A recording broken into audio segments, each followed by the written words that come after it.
Assalamualaikum warahmatullahi wabarakatuh, Pak Haji. Waalaikumsalam warahmatullahi wabarakatuh. Apa kabar, Bapak? Alhamdulillah, luar biasa. Sehat ya, Pak ya? Iya. Sehat. Iya.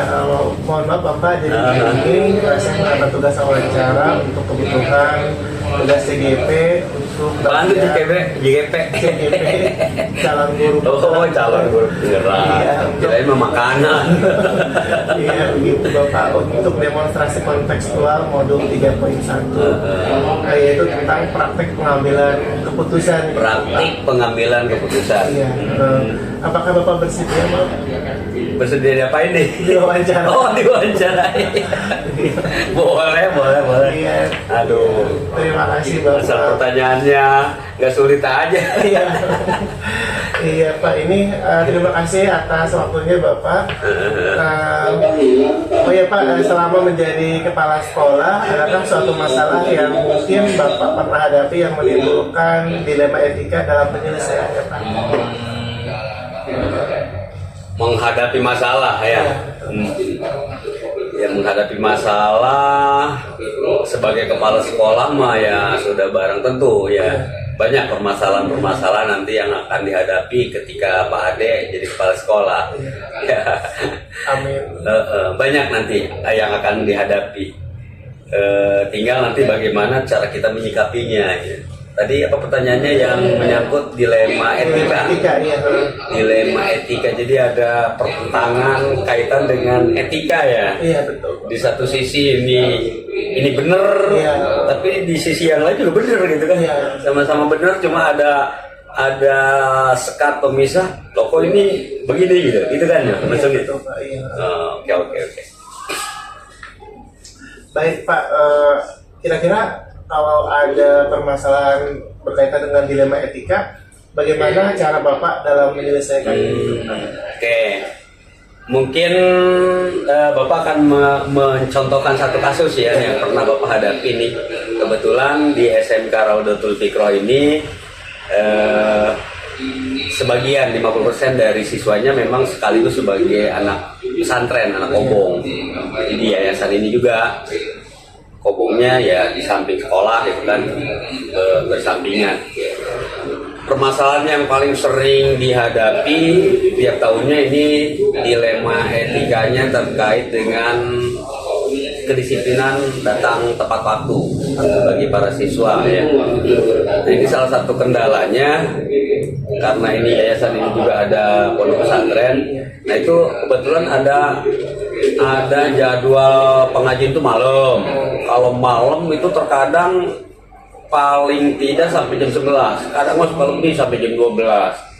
Nah itu menyebabkan gitu kan ya, karena kalaupun kita tahu bahwa ngantuk itu miliknya Allah, tapi tetap secara logika memang kalau tidurnya larut pasti ngantuk. Terus kalau pagi juga ada jadwal pagi tuh, jadwal pengajian pagi dari habis subuh itu berakhir sampai pukul 7. Full. Nah ini di sini kadang menimbulkan ya semacam konflik lah, kalau mau dikatakan konflik mah. Dimana jam 7 itu kan anak gerbang sekolah udah digembok. Artinya sebelum jam 7 anak sudah ada di lingkungan sekolah. Kalau jam 7 belum datang juga ya udah digembok pas jam 7. Nah sementara jadwal pengajian di kobong itu sampai pukul 7. Ya, belum anak kan salin gitu. Belum apalagi kalau ngomongin sarapan segala macam, jelas nggak keburu. Nah itu terkadang ya anak datangnya terlambat gitu. Itu menimbulkan apa namanya? Ya masalah kalau mau dilihat dari sisi masalah gitu. Iya Pak, dilematis ya Pak. Iya dilema. Di satu sisi memang apa ya, ada aturan gitu ya. Aturan dari pihak sekolah datang jam 7 mulai kelar. Di satu sisi ya ngaji itu kan justru sangat penting ya untuk dunia dan akhirat. Terus apa namanya, kira-kira dalam menyelesaikan itu gimana Pak, kalau ada yang begitu, ada kayak toleransi atau gimana? Penyelesaiannya tentunya kita harus apa namanya, kalau kita melihat dari sisi aturan kan ya, kalau aturan itu udah baku gitu, misalkan waktu paling terlambat datang ke sekolah pukul 7 itu udah aturan gitu kan ya. Nah dalam hal ini pendekatan yang dikedepankan, kita mengedepankan kebijakan. kebijakan. Artinya kita sebagai pimpinan juga jangan terlalu kaku dengan aturan. Toh aturan juga kita yang membuat, gitu kan. Selama pelanggaran terhadap aturan itu tidak menimbulkan efek yang negatif, yang buruk, ya justru misalkan karena untuk hal yang positif, nah di situ kita harus membuka ruang kebijakan yang dikedepankan, seperti itu. Iya. Baik, bagus sekali Bapak, memang betul Pak, untuk sebuah keputusan yang menurut saya juga itu sangat baik ya Pak ya. Kita meminimalisir permasalahan agar tidak ada yang merasa kecewa ataupun dirugikan gitu. Terus selanjutnya Bapak, bagaimana Bapak dapat mengidentifikasi kasus-kasus yang merupakan dilema etika atau rujukan moral? Mengidentifikasi ya, kita harus memilah-milah memang. Jadi apapun permasalahan yang kita hadapi, ya kita tentunya sebelum mengambil sebuah keputusan dianalisis dulu kan. Oh ini masuknya karena apa nih? Ini kasus ini permasalahan ini karena apa? Nah dari pemilahan-pemilahan itu nanti kita bisa, oh kalau yang ini cara menangannya seperti ini. Ini cukup saya yang menangani. Oh kalau yang ini melibatkan banyak pihak berarti perlu enggak misalkan kita mengundang pihak yang terkait. Kalau perlu ya kita undang seperti itu. Kita analisis dulu, tentunya dianalisis dulu.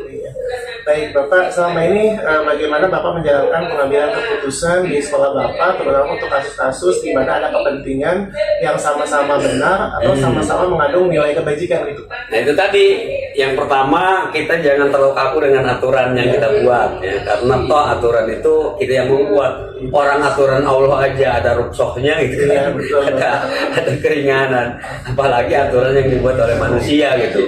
Nah ketika dihadapkan kepada sebuah permasalahan di mana dia melanggar aturan itu juga untuk kebaikan, ya tadi yang dikedepankan itu adalah kebijakan ya. Nah dalam hal ini nanti kita bangun komunikasi, koordinasi dengan pihak-pihak yang terkait. Contoh misalkan tadi dalam kasus siswa yang notabene juga anak santri ya, dia datangnya terlambat, pukul 7 harusnya sudah ada di sekolah, malah dia baru selesai ngaji. Ya secara logika kan baru selesai ngaji, dia belum salin, belum apa gitu kan, belum sarapan. Ya tentunya dia butuh waktu juga, nggak bisa dia membelah diri gitu. Ya, nah itu kita harus bijak di situ, jangan terlalu kaku gitu, jangan terlalu kaku. Kemudian kita juga nanti bangun komunikasi. Kita panggil anak kobongnya, ini benar kamu memang seperti ini, ya dikonfirmasi, oh kalau benar. Nah kita juga misalkan komunikasi dengan yang ngajar ngajinya, misalnya boleh nggak nih khusus untuk anak kobong, itu setengah jam sebelum pukul 7 dia boleh misalkan meninggalkan pengajian gitu, khusus untuk yang sekolah. Seperti itu, intinya membangun komunikasi. Ya, jadi membangun komunikasi Pak ya, ini mungkin dianggap paling efektif pengambilan keputusan gitu ya Pak ya, komunikasi dengan yang ajar ngajinya seperti itu. Baik Bapak, kemudian hal-hal apa saja yang selama ini merupakan tantangan Pak dalam pengambilan keputusan pada kasus-kasus dilema etika? Tantangan yang dihadapi dalam pengambilan keputusan yang berkaitan dengan dilema etika ya, tantangannya itu ya bermainnya dirasa sih, perasaan. Itu tantangannya. Ya, terus terang kalau Bapak ini orangnya perasa gitu, jadi sangat takut menciderai perasaan ya orang lain gitu. Nah itu yang tantangan utama. Cuma dalam hal ini tentunya kita pun harus punya solusi dong gitu kan ya. Nah bagaimana caranya untuk bisa meminimalisir tantangan yang dihadapi yang berupa perasaan tadi konsepnya kalau Bapak itu pengalaman Bapak bangun komunikasi, kita ngobrol gitu kan ya, kita harus sama-sama paham poin terpenting dari masalah itu apa sih, akar masalahnya gitu, maksudnya akar masalahnya apa. Jadi jangan sampai masalahnya kecil, kok malahan efeknya jadi gede gitu, gara-gara akan masalahnya nggak dipahami. Ya baik Bapak, di sini apakah Bapak memiliki jadwal tertentu dalam sebuah penyelesaian kasus dilema etika Kemudian apakah Bapak langsung menyelesaikan di tempat atau misalnya ada jadwal untuk menyelesainya gitu? Prosedurnya gimana? Apa langsung gitu Pak? Kalau masalah itu kan datangnya kadang tidak terjadwal Pak De. Iya, kita lagi ngopi, lagi nyantai, tiba-tiba ada laporan masalah kan, tidak dijadwal. Cuma ketika maksud Pak De mungkin penanganan, penanganan dari permasalahan itu bagaimana, apakah dijadwalkan atau tidak. Ya ini tergantung dari macam konfliknya, permasalahan. Artinya apakah permasalahan ini sepele gitu, hal sepele ya, ataukah sedang, ataukah ini agak berat gitu, melibatkan banyak pihak. Nah di situ kalau permasalahannya misalkan sepele, ya contoh misalkan ada anak terlambat, jam 7 padahal gerbang udah digembok, tiba-tiba Assalamualaikum, mohon maaf gitu kan ya. Ternyata ada orang tua di depan yang minta izin dibukakan pintu gerbang. Ditanya, kenapa Pak terlambat? Aduh mohon maaf Pak, ini saya harus nganter adanya dulu baru nganter dia. Itu kan masalah tele gitulah. Oh iya kita maklum lah, kita maklum. Oke Pak, seperti itu. Artinya kalau kita menghadapi permasalahan seperti itu, ya bisa langsung diambil keputusannya saat itu juga. Tapi ketika kita menghadapi dilema etika yang melibatkan banyak pihak, ya tentunya kita harus banyak komunikasi dong. Komunikasi kan tidak sesaat. Misalkan pas kita mau ngomong dengan ini orangnya nggak ada, nah ini kita jadwalkan. Oke, nanti kita adakan pertemuan untuk membahas masalah ini hari apa, jadwalkan. Kemudian Pak, kira-kira ada seseorang mungkin atau faktor-faktor gitu yang selama ini kayak semacam mempermudah atau membantu Bapak dalam pengambilan keputusan dalam kasus tersebut gitu? Seseorang, faktor-faktor ya, seseorang berarti orang, kalau faktor mah bukan orang. Iya, faktor atau boleh orang atau boleh gitu. Iya. Yang apa ya, yang ibaratnya untuk mempermudah atau membantu Bapak itu ada nggak kira-kira? Kalau seseorang berarti kan orang-orang di dalamnya ya. Ya dalam hal ini yang namanya sekolah kan sebuah lembaga. Artinya banyak orang di dalamnya. Jadi ada pembagian job-job, misalkan yang berkaitan dengan permasalahan siswa, berarti kan di sana ada wali kelas, ada guru BP, ada tim kesiswaan, gitu kan ya. Nah itu yang dimaksud nanti orang-orang yang memudahkan kita di dalam menyelesaikan permasalahan. Artinya kita tidak sendirian gitu, dibantu oleh tim ya, bentuknya tim. Oh ini ditangani oleh wali kelas misalkan tidak bisa, nanti kita melibatkan guru BP dibantu oleh tim kesiswaan, baru kita ngobrol gitu kan. Nah kalau yang dimaksud dengan faktor ya, menurut Bapak faktor yang mempermudah ya, mempermudah itu situasi emosional kita. Jadi bagaimana kita menanggapi sebuah permasalahan. Nah, terkadang memang situasi emosional kita itu ya dipengaruhi oleh faktor luar juga. Misalkan ketika di rumah lagi adem nih, enak juga. Ketika lagi ada konflik juga nih, misalkan di rumah misal gitu saja. Itu akan membuat ya pikiran juga agak rumit. Nah itu terkadang ya ikut berpengaruh terhadap kemudahan pengambilan keputusan. Terus yang terpenting juga ini faktor pengalaman Pak De. Faktor pengalaman itu luar biasa ya. Ya artinya untuk di satu lingkup pekerjaan, contoh sebagai kepala sekolah, ya tentunya kan jadi kepala sekolah tidak sehari 2 hari, seminggu 2 minggu, tapi mungkin bisa tahun, 2 tahun, 3 tahun. Nah itu semakin dia punya jam terbang yang banyak ya, posisi sebagai kepala sekolah, dia akan semakin banyak mengalami permasalahan-permasalahan yang terkadang masalah yang muncul itu pernah muncul sebelumnya. Nah itu jadi pengalaman nanti akan bisa memudahkan kita di dalam menangani permasalahan. Nah baik Bapak, dari semua hal yang telah disampaikan, kira-kira pembelajaran apa yang menurut Bapak yang kira-kira dapat dipetik dari pengalaman dalam pengambilan keputusan dilema etika ini? Pengalaman yang berkesan ya? Iya betul. Pengalaman yang berkesan, jadi begini, terkadang kita memandang permasalahan itu dari hitam putihnya doang gitu, hitam putih, salah benar. Padahal di antara salah benar itu nanti ada poinnya apa nih? ketika ada anak misalkan kok datangnya terlambat terus ya. Nah kalau kita melihat dari sisi hitamnya kan anak terlambat berarti males, gitu kan ya. Ya ternyata itu dari pengalaman yang pernah Bapak lihat gitu kan ya. Oh ternyata anak ini bukannya males, tapi ternyata pagi-pagi dia harus membantu orang tuanya dulu, nganterin bapaknya misalkan ke pasar gitu kan ya untuk membeli bahan-bahan membuat bala-bala misalkan seperti itu. Nah itu jadi ada hitam putih di tengah-tengahnya, itu yang harus kita pahami gitu. Jangan langsung kita menjudge, oh ini begini, padahal tidak seperti itu Pak De. Nah artinya nanti semakin banyak kita mengalami itu, oh kita akan semakin terbuka wawasan kita, maka kita akan tumbuh menjadi orang yang bijak. Nah gitu Pak Ade. Nah, mudah-mudahan Pak Ade pun banyak pengalaman yang didapatkan dari proses untuk menjadi CGP ini. Nah nanti Pak Ade akan tumbuh menjadi guru yang juga bijaksana. Amin. Seperti itu Pak Ade. Wah, ini luar biasa Bapak, hebat sekali Pak. Dari pengalaman yang sudah Bapak jelaskan ini memberikan banyak sekali manfaat buat saya ke depannya. Oke. Terima kasih banyak ya Pak. Siap. Alhamdulillah nih Pak, kita sudah menyelesaikan tahapan pada kegiatan wawancara ini.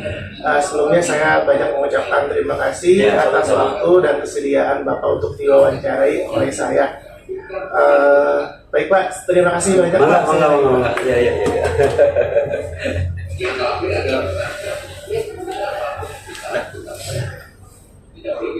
Baik, Assalamualaikum warahmatullahi wabarakatuh. Waalaikumsalam warahmatullahi wabarakatuh.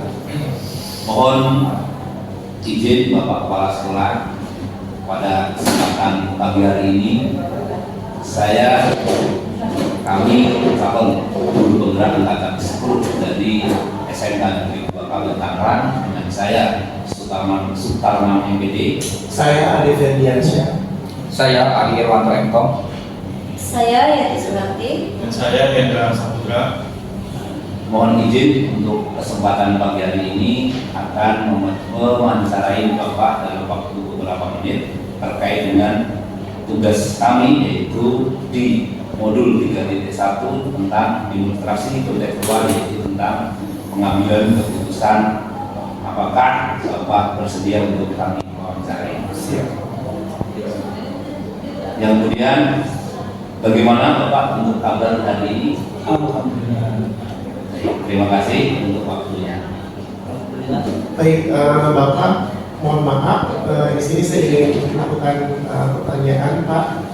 Pak, selama menjadi kepala sekolah, adakah suatu masalah yang Bapak hadapi yang menimbulkan dilema etika dalam penyelesaiannya?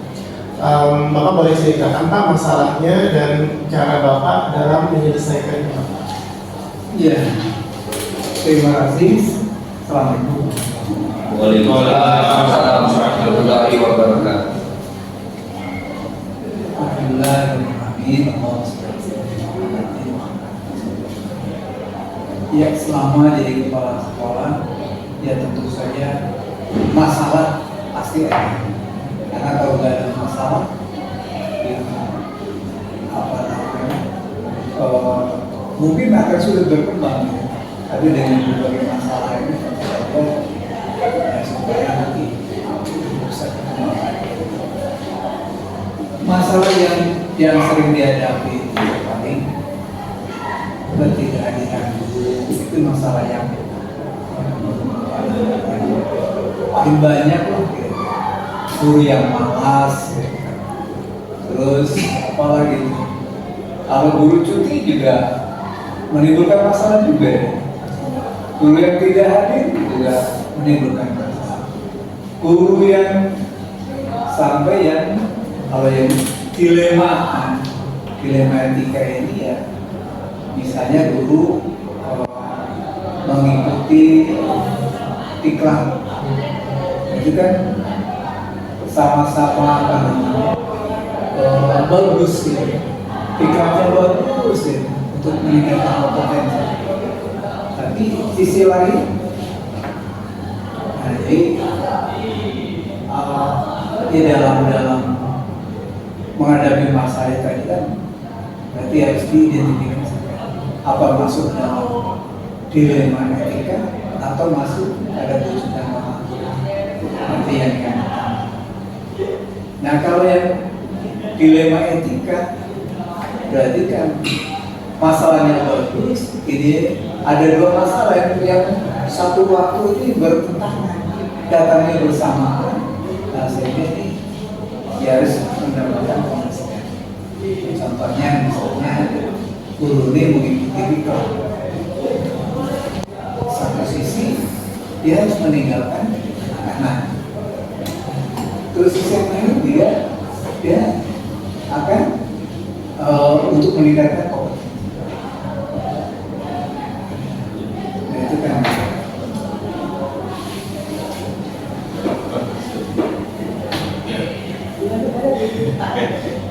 cukup dilewati sih Pak. Di satu sisi itu beliau harus meninggalkan kelas, meninggalkan siswanya di kelas. Di sisi lain beliau itu meninggalkan karena ada diklat dan juga bisa membuat kontribusi ke sekolah dan sekolahnya.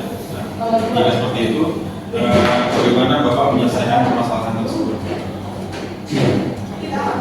kita harus dirubah ya. Jadi kita panggil wakil kurikulumnya, wakil kesiswaan, wali kelas, dan guru yang bersama. Nah, supaya apa? Supaya ini bisa diketahui semuanya dan anak-anak juga yang ditinggalkan ini tidak tanda kutip tidak terpegang. Nah, sehingga ya ada yang bertanggung jawab. Guru tersebut harus memberikan tugas. Nah, tugas itu nanti diawasi selain oleh kita juga diawasi oleh kualitas. Nah, sehingga ya selama ditinggal anak-anak itu tetap bisa belajar. Baik Bapak, tadi solusinya yang dilakukan oleh Bapak adalah menyelesaikan itu duduk bareng Pak ya, dengan guru, dengan wali kelas, dengan wakil, kemudian untuk wakil kesiswaan, kemudian juga ada di sini peran piket mewajib guru di kelas atau memantau. Nah, kira-kira Bapak langkah-langkah atau prosedur seperti apa lagi yang bisa dilakukan dalam menyelesaikan masalah di sekolah? Iya. Ini kan tetap harus ada pengawasan. Pengawasan ini juga tetap melibatkan selain wali kelas, juga melibatkan kita ini juga orang juga.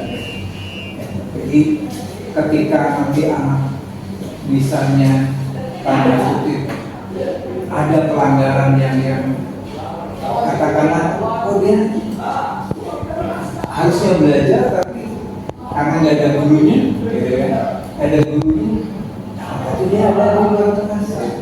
Nah maka peran PP itu juga itu supaya anak ini ya benar-benar apa yang diperintahkan setelah dilakukan oleh kesehatan tadi yang bisa dijalankan.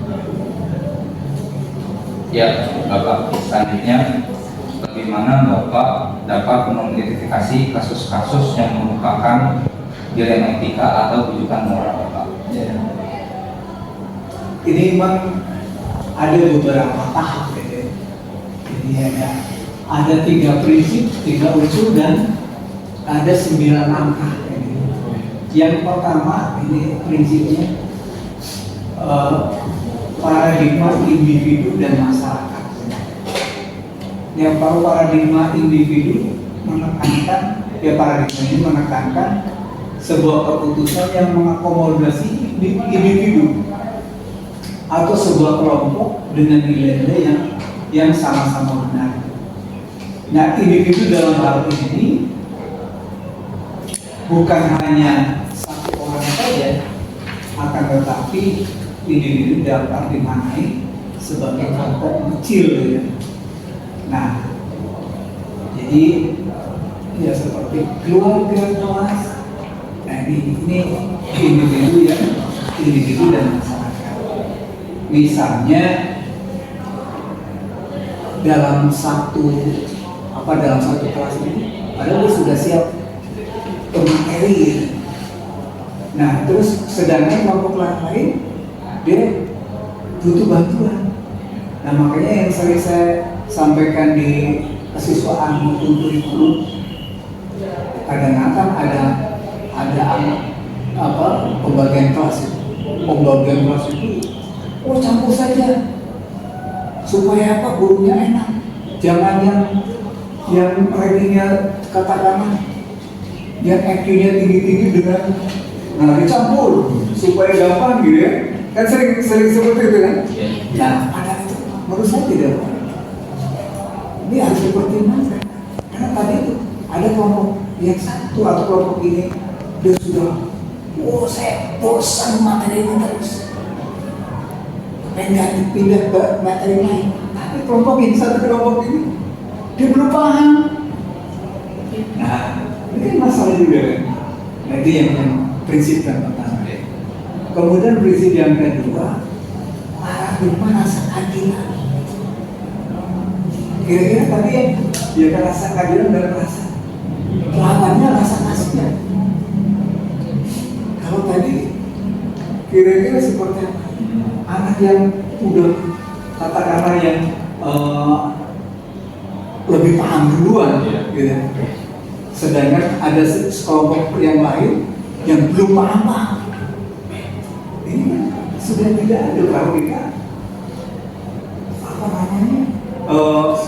Ya misalnya udah lanjutkan satu sisi kelompok ini belum paham. Nah, kalau kita itu ulang-ulang lagi sisi yang lain kelompok ini udah bosan. Akhirnya nanti akan menimbulkan rasa aku nih. Yang lebih banyak ini lagi rasa putus asa. Udah masa bodoh ini bahaya sekali. Harus ada rasa keadilan. Nah, yang ketiga kebenaran lawan kesepian. Benar. Kayak nakama ini itu benar apa setia? Setia gitu. Jadi yang ini adalah kebenaran gitu. Benar. Itu prinsip. Kemudian yang berikutnya paradigma yang jangka panjang maupun jangka pendek. Ini juga harus. Nah, itu paradigmanya ya, paradigmanya ada. Kemudian prinsip-prinsipnya seperti apa dalam pengambilannya. Jadi paradigmanya tadi ada 4. Yang saya ulangi, paradigma individu dan masyarakat, paradigma rasa keadilan dan rasa kasihan, paradigma kebenaran lawan kesetiaan, dan paradigma jangka pendek dan jangka panjang. Kemudian 3 prinsip dalam pengambilan keputusan.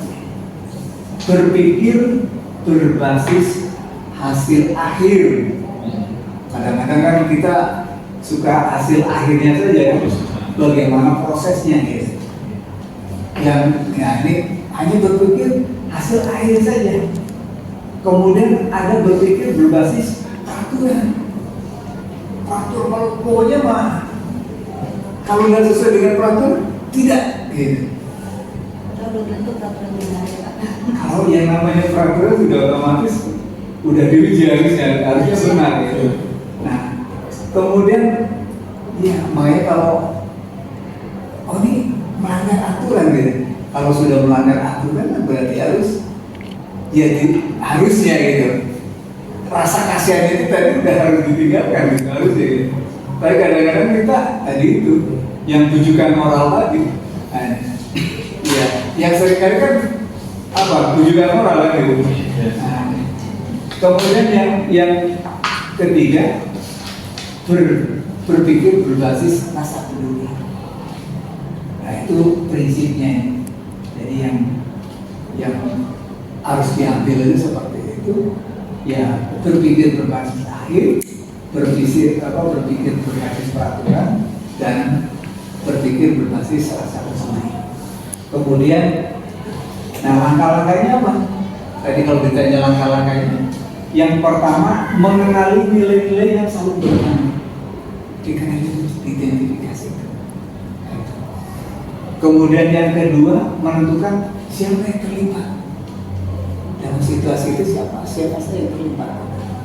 Kalau tadi akan meninggalkan anak gitu, kan yang terlibat wali kelas, ada wakases, ada guru BP, tiket.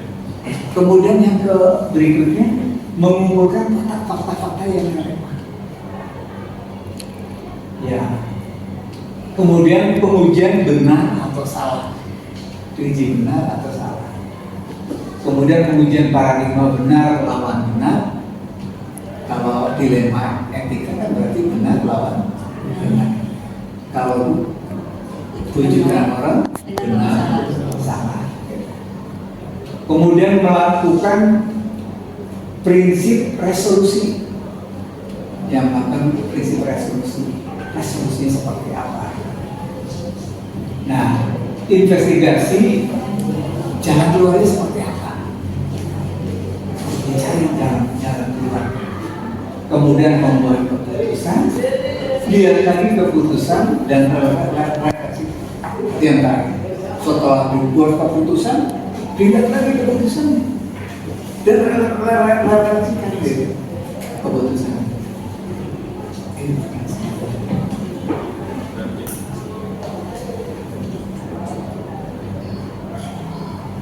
Selama ini bagaimana Bapak menjalankan pengambilan keputusan di sekolah Bapak, terutama untuk kasus-kasus di mana ada dua kepentingan yang sama-sama benar atau sama-sama mengandung nilai kebajikan seperti itu?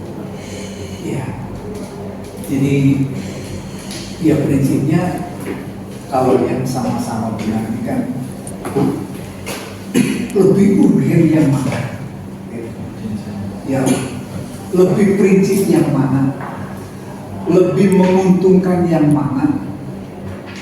Apabila ini dari dua sisi, benar dengan benar. Jadi kita ambil skala prioritas. Kalau ini lebih bagus, tentu ya ini yang diambil. Jadi jangan ini.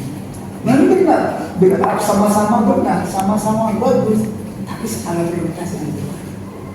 Jangan sampai kita ngambil keputusan padahal ini benar, tapi nilai kalau dalam bahasa nilai investasi lah, nilai keuntungan yang lebih besar ini yang lebih mana gitu. Nah, yang kita ambil ini seperti itu. Kemudian Bapak, langkah-langkah atau prosedur seperti apa yang biasa Bapak lakukan selama ini? Ya, yang pertama mengidentifikasi masalah. Kemudian yang keduanya kita ajak diskusi. Kemudian yang berikutnya adalah mempertimbangkan dan diskusi dengan pihak yang terkait. Ya, sehingga menjadi satu keputusan. Hal-hal apa aja Pak yang selama ini Bapak anggap efektif ketika dalam pengambilan keputusan pada kasus-kasus yang di Metika itu? Yang paling efektif kita ajak ngobrol, diskusi. Nah, sehingga kalau dengan diskusi itu kan nanti hasilnya sama-sama. Ya. Jadi kedua belah pihak. Jadi adanya sebuah solusi ya, jadi antara kedua pihak. iya betul. Nah, sehingga tidak di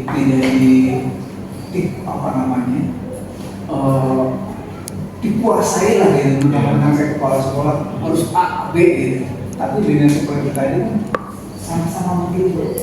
Ya, oh iya. Kalau mau dia menjalankannya dengan Itu pun dengan alasan argumentasi yang kuat. Selanjutnya tantangannya mungkin dalam mengambil keputusan itu seperti apa? tantangannya apabila yang bersangkutan nggak bisa terima, itu tantangannya nggak bisa terima sehingga dia tidak kuat. Ya Pak, tidak kuat. Maka ya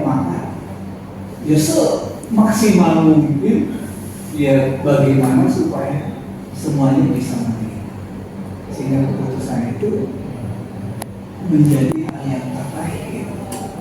Menjadi solusi yang terbaik yang sama-sama dicari. Ya, apakah Bapak memiliki sebuah tata atau jadwal tertentu dalam sebuah penyelesaian kasus dilema etika? Apakah Bapak langsung menyelesaikan di tempat atau memiliki sebuah jadwal untuk menyelesaikannya? Bentuk atau prosedur seperti apa yang Bapak jalankan? Ya.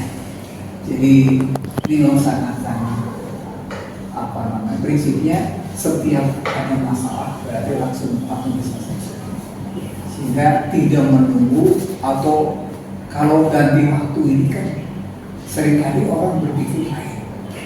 Nah, sehingga ketika ada masalah maka langsung diselesaikan. Memang jadwalnya tidak ditentukan, oh nanti tanggal sekian, tidak gitu. Tapi ini adalah ketika ada masalah berisnya, ketika ada masalah maka langsung mengatasi dengan kondisi ada break. Nah, sehingga tidak mereka kemana-mana ya.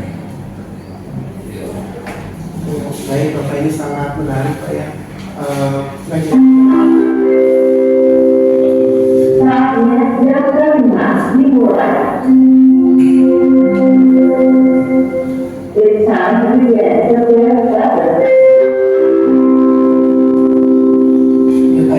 Cukup menarik Pak ya untuk perbincangan kita.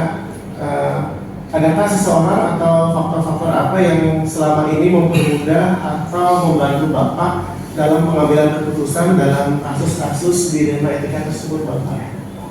Nah, kita kan punya tim, Wakasek ini adalah tim. Di suatu saat kita juga butuhkan kacur, kepala jurusan itu juga menjadi tim kita. Nah, sehingga saya lebih banyak briefing itu dengan Wakasek, dengan kacur. Yang sering dengar adalah dengan Wakasek. Setiap seminggu sekali malah kita briefing dengan Wakasek. Jadi ada sebuah solusi, yaitu antara kelas dengan Bapak Sek untuk menyelesaikan masalah itu. Baik, kemudian Bapak, dari semua hal yang telah disampaikan, tentunya ada sebuah pembelajaran yang Bapak dapatkan atau Bapak petik dari pengalaman Bapak ketika mengambil keputusan dilema etika. Seperti apa itu? Iya. Pembelajarannya dilema etika ini sama-sama guna, sama-sama baik, tapi harus mengambil skala prioritas. Jadi tidak membabi buta semuanya. Ya syukur-syukur semuanya bisa dilaksanakan. Nah, tapi ya kan kita harus salah satu gitu. Kalaupun misalnya tidak berbarengan, tapi di satu hari ini juga bisa dilaksanakan. Nah, jadi itu yang poin pertama.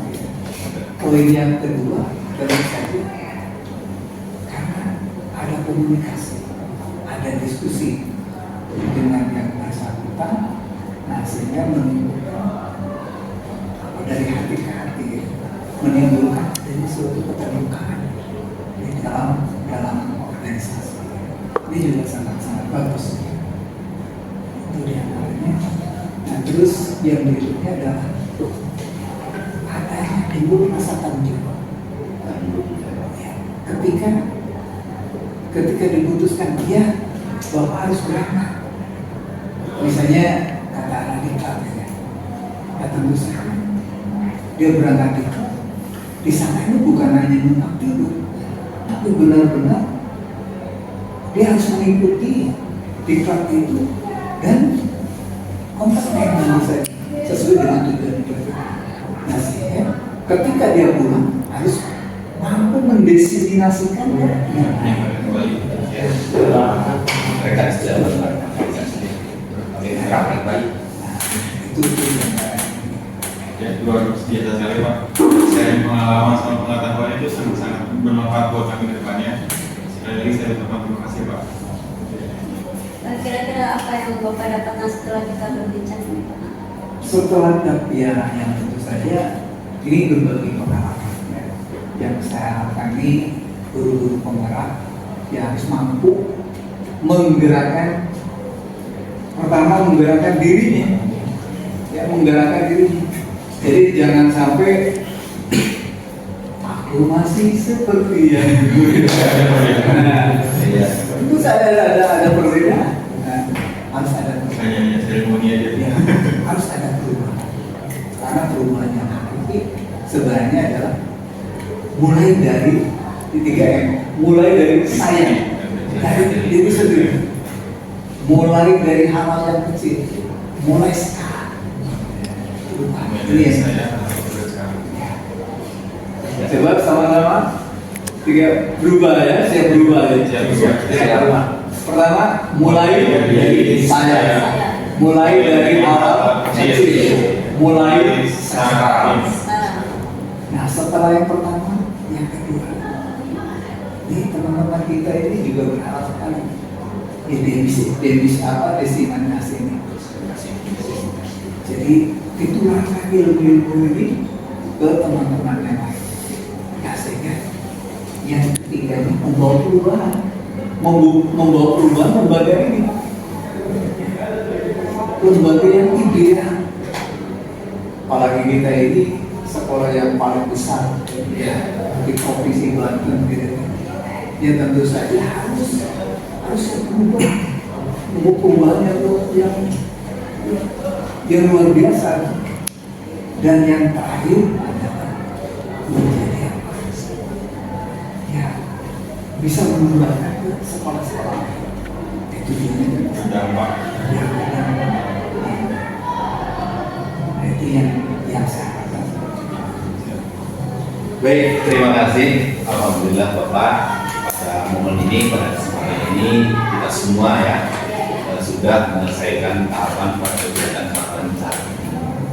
Sebelumnya tentunya kami mengucapkan terima kasih yang sebesar-besarnya atas waktu dan kesediaan Bapak untuk mewawancarai kami.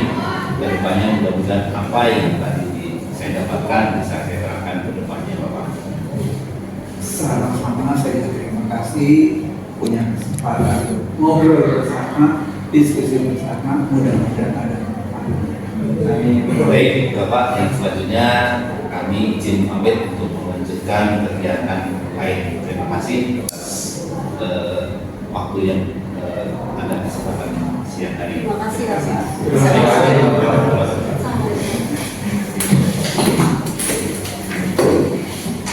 Kita butuh bersama dulu Pak. Ya, Bapak ini aja.